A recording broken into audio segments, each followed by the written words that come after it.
Welcome to Float in the Forest. My name's Shari and I'm going to be explaining what will happen when you come for your first float. So this is reception. We will be asking you to take off your shoes when you come in, and you can either keep your socks on or go barefoot or take a clean pair of the spa sandals. This is the lounge where you can chill out after your float. We have comfy chairs and beautiful local art on the walls. This is the mirror room. Please remove any makeup before you float, because otherwise it can damage our towels. We provide washable makeup removal wipes, which you can find in here. Here is one. You dampen it under the tap, use some of the cleansing lotion on your face, and then give it a wipe to remove any makeup. You put it in the bag afterwards so that we know which ones to wash. We also provide for after your float, hair dryers and organic moisturiser. We have 2 toilets, and we strongly advise that you go to the toilet before your float. When you're finished in the mirror room, you'll be coming out and going through these blue doors here. Through there is a quiet area, so please speak softly. Here we are in the corridor. We have 2 float rooms, Serenity and Tranquility. Serenity is up 1 step, whereas Tranquility is up a slope, so is easily accessible, and you can specifically request that one when you book if you wish. So let's go check out the float room. Welcome to the float room. This is your private room during the time that you're here. There's a lock on the door if you want to use it, it's completely up to you. There's only 2 situations when we would ever disturb you. Firstly, if there was an emergency, like a fire, we would come and get you. There's an emergency robe in the bag on top there, so if we needed to get you out in a hurry, we'd do it with dignity. There's a fire exit at the far end of the corridor, as well as the way we came in through the green doors. And the second situation is that there's a call button in the pod that you can press if you need help. I'll be explaining that in a minute. But other than those 2 things, we wouldn't disturb you. So I'm going to point out some things around the room, and then I'll talk you through the process. We have a wet room style shower. The controls are very simple. You turn the knob upwards. We've got some natural toiletries here for you, and a lovely big fluffy towel. You can also ask to have a second towel if you have longer hair. And this is the float pod.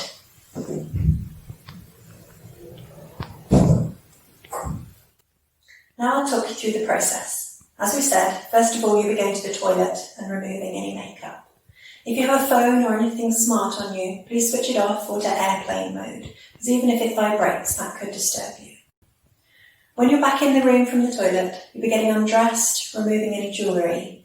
If you have any jewellery that doesn't come off, like a wedding ring, you can leave that, that's fine. But anything else, if it can come off, please do remove it, and you're welcome to put it on the shelf. For your clothes, there's a couple of hangers on the back of the door, and also a chair for your stuff. Remember, this is a wet room, so the floor can get damp, so it's probably best to put your stuff on the chair. You'll be having a shower before and after your float. This is not just about when you last had a shower. It's also about removing perfumes, oils, deodorants, all that kind of thing. Before your first shower, I'll show you the first thing from the shelf. We provide earplugs. They're optional. Some people like them, some people don't. They'll stop some of the salt water from getting into your ears. They won't stop it entirely, so you're going to give them a good rinse out at the end either way. So it's really up to you. With this kind, you mould them to be a bit longer and thinner, tuck them in behind this bit of your ear, and it's best to put them in before the first shower because they stay in better if they go in dry. So then you'll be coming over to have your first shower. We've chosen these toiletries for being natural to try and minimise what gets into the pod. So we ask that you use this body wash on your body, this shampoo on your hair, but no conditioner at this stage. You're giving yourself a good wash all the way down to the soles of your feet. After your shower, we have a little tip for you. This might sound a little random, but we suggest that you dry your face with a towel. There's a reason. So the water in the float pod is very salty. Through the float, you want to try and avoid getting it on your face. Because if you get it in your eyes, it'll sting. It doesn't taste great either. If your face dried naturally after the shower, you might get drips or tickles. Next thing you know, you're touching your face with a salty finger and it goes in the eye. So if you give your face a quick dry with a towel after your shower, that helps. If you have any cuts or broken skin, they'll also sting in the salty water. So we also provide a sachet of Vaseline which you can use as a protective layer. A bit like ketchup sachets, they have a cut and an arrow which never line up, but hopefully you can find your way in if you need it. Once you're in the float pod, if something's stinging, maybe there's a cut you didn't know you had, don't worry, it should fade after a little while. This is called the halo. It's a kind of pillow, and you put it behind your head like this for extra support. Now, strictly speaking, it's not necessary. If the water in the float pod is as dense as the Dead Sea, it will support your head. But some people find it surprisingly difficult to relax these muscles here. I think sometimes it can be whether you trust the water and really let go, or because we spend a lot of time in these kind of positions. If you're not sure, you can take it in the pod with you and try it. If you decide you don't want it, just put it on the floor. If you take it in with you, we ask that you bring it out with you. Otherwise, we have to try and reach it like this. And if you remember to put it over in the shower area when you're done with it, then even better. So these 3 things are all optional.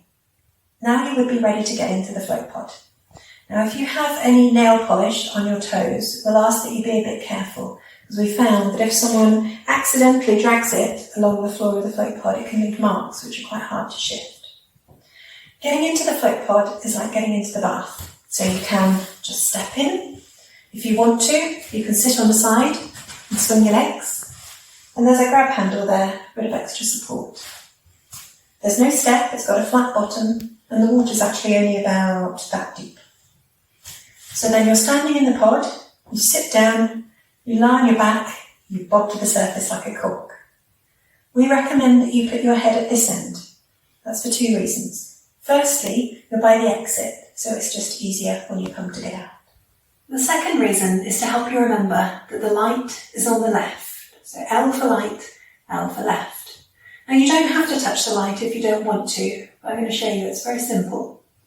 1 press, turns it off. 1 press, turns it back on.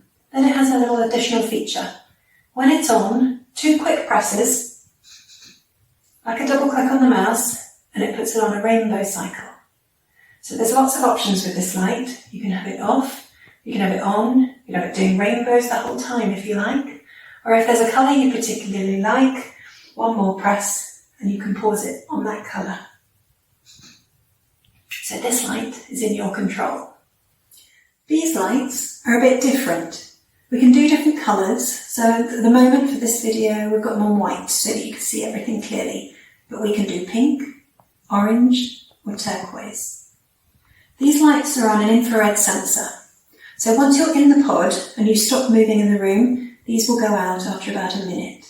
But you can trust that when you get out or the pod door moves, the lights will come back on again. So if you turn the pod light off, it will go very, very dark. Now to me, that's part of the magic. For me, it's a bit like floating in space.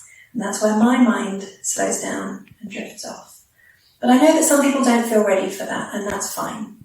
Why not experiment? You could try turning it off and know that if you need to turn the light back on, it's on the left-hand side. The button on the right is the call button that I mentioned before. So if you feel unwell or you need any help, you can press that. It's not an intercom. It sets off a sound at reception. And either myself or Will, one of us will come to the door, knock on the door, say something like, "Are you okay?" If you pressed it by mistake, really don't worry. Just call out quite loudly, "I'm okay," something like that. We'll leave you alone. If we don't hear a response or we're worried about what you're saying, we might knock once more. If we're still worried, we'd be opening the door to see if we need to come in. We do it respectfully, but be there to help. Next to that is a bottle of pure water. If you get the salty water on your face, you can use that to spray and wash it away. It's still better to try and avoid it if you can, but that should help. This is the pod door handle. You can have the pod door open. It can be part way. You can have it closed. It's a bit like a car boot, so it hovers up to a certain point and then it wants to open. You can choose to have the pod door open if you want to, but we would say that you might feel a bit cooler. The float room is set at 25 degrees C. The water is 35 degrees. So when you have the pod door closed, the air around you is also about 35 degrees. This is skin temperature. So after a while, it can lead to a sensation where you can't tell where your body ends and the water begins. To me, that is also part of the magic. But whatever you're comfortable with, it's all good, and you can change your mind about the door and the pod light through the float. That's the guided tour of the pod. Now back to you lying there. There's a bit of music at the beginning to ease you into it, and after about 10 minutes, that fades into silence. During your float, don't feel you have to stay still. I recommend that you try some different positions. So, this is my favourite. A lot of people say that it helps with neck and shoulder tension. But you might try like this, or like this. Have a little wriggle, have a stretch, see what feels good. You might find that different positions release different muscle tensions. During your float, if you feel a bit sleepy, it's nothing to worry about. You can fall asleep in this water and you won't turn over. Because you're so buoyant, there's nothing to press off. As the float's coming to an end, the music comes back on again. That's how you can tell. The music at the end plays for about 5 minutes, and then after that, if you have the light off, it comes back on again automatically, and after that, the pump starts. Now you haven't seen this yet, but all the water's moving like this. You can't miss it, and if you sleep through the music, you will not sleep through that. That's like your final wake-up call, so if that's happening, it is definitely time to get out, but ideally a bit before that.